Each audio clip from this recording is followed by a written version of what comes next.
ఎన్నికలు ఇంచుమించు దగ్గర పడుతున్నాయి. మార్చి 10 ఆ ప్రాంతంలో నోటిఫికేషన్ రావచ్చు. 10, 12 తారీఖుల్లో. ఏప్రిల్ 10, 12 తారీఖుల ఆ ప్రాంతంలో ఎన్నికలు జరగవచ్చు. ఇప్పటి వరకు అనేక సర్వేలు రిలీజ్ అయ్యి, అనేక సర్వేలు, ఆ సర్వేల్లో 98% సర్వేలు వైఎస్ఆర్‌సీపీకి అనుకూలంగా చెప్తున్నాయి. ఒక 5, 6 సర్వేలు తెలుగుదేశం పార్టీకి అనుకూలంగా చెప్తున్నాయి. అయినప్పటికీ తెలుగుదేశం పార్టీ మంచి కాన్ఫిడెన్స్‌లో ముందుకెళ్తా ఉంది. ఇప్పుడు కొత్తగా ఒక 2 సర్వేలు రిలీజ్ అయ్యాయి. ఆ సర్వేలో ఒకటి జనాధారు, జీ న్యూస్ మానిటైజ్ సర్వేలు. ఈ 2 సర్వేల్లో కూడా జీ న్యూస్ మానిటైజ్ సర్వే వైసీపీకి 19 పార్లమెంట్ సీట్లు వస్తాయని చెప్తుంది.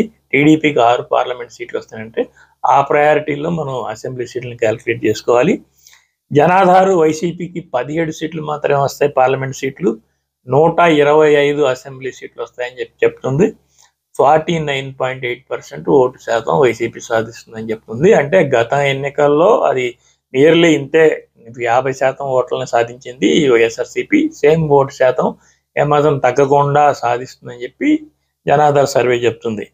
ఉమ్మడిగా ఈ 2 సర్వేలు, గత సర్వేలు అన్నీ కూడా మనం విశ్లేషించుకుంటే వైఎస్ఆర్సీపీ 110 నుంచి 120 వరకు పెర్ఫామ్ చేసే అవకాశం ఉంది. అదేవిధంగా 19 పార్లమెంట్ సీట్లు ఎట్టి పరిస్థితుల్లో పక్కాగా వస్తాయని చెప్పి సర్వేలు చెప్తా ఉన్నాయి.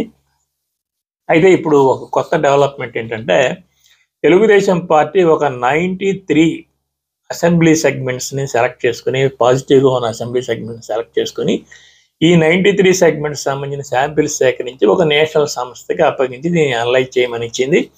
ఆ అనలైజ్ చేసిన దాని రిజల్ట్ రేపు కానీ ఎల్లుండి కానీ వస్తే, రిజల్ట్ పాజిటివ్ ఉంటే వాళ్ళు బయటకి ఇస్తారు, లేదంటే చెప్పలేం.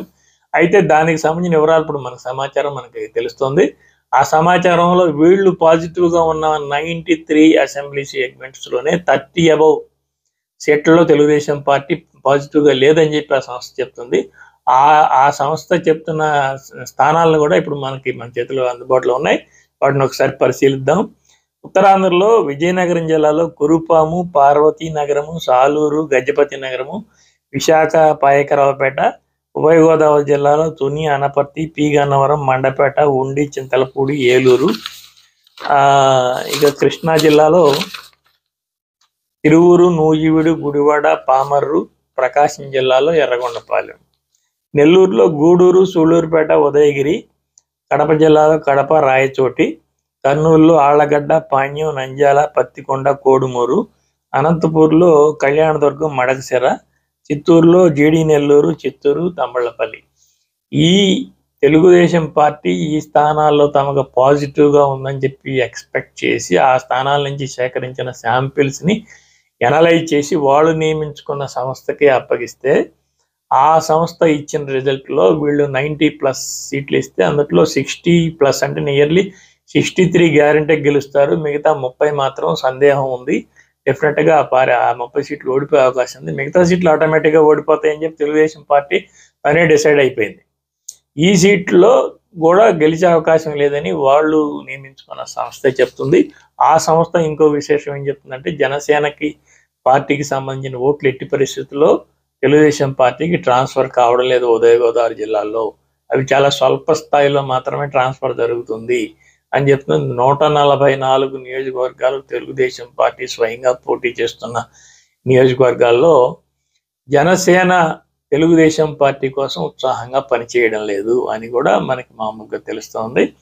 తర్వాత షర్మిల పార్టీ కమ్యూనిస్ట్ పార్టీలతో పెట్టుకుంది. ఆ పార్టీ నియర్లీ 1 to 1.5% ఓట్లు సాధించే అవకాశం ఉంది. అయితే ఆ 1.5 కూడా ప్రభుత్వ వ్యతిరేక ఓటే చీలుతుందని చెప్పి చాలా సర్వేలు చెప్తున్నాయి. అంటే షర్మిలను తీసుకొచ్చి వీళ్ళు పెట్టిన దానికోసం వీళ్ళ ఓట్లలో నుంచే షర్మిల షేర్ పొందే అవకాశం ఉంది, కానీ జగన్ ఓట్లను డిస్టర్బ్ చేసే అవకాశం ఏం కనపట్టలేదు. సో వైఎస్ఆర్సీపీకే ఇవన్నీ అనుకూలంగా ఉన్నాయి కనుక తెలుగుదేశం అభిమానులు డెఫినెట్గా నన్ను ట్రోల్ చేయడం అనేది సహజంగానే జరుగుద్ది.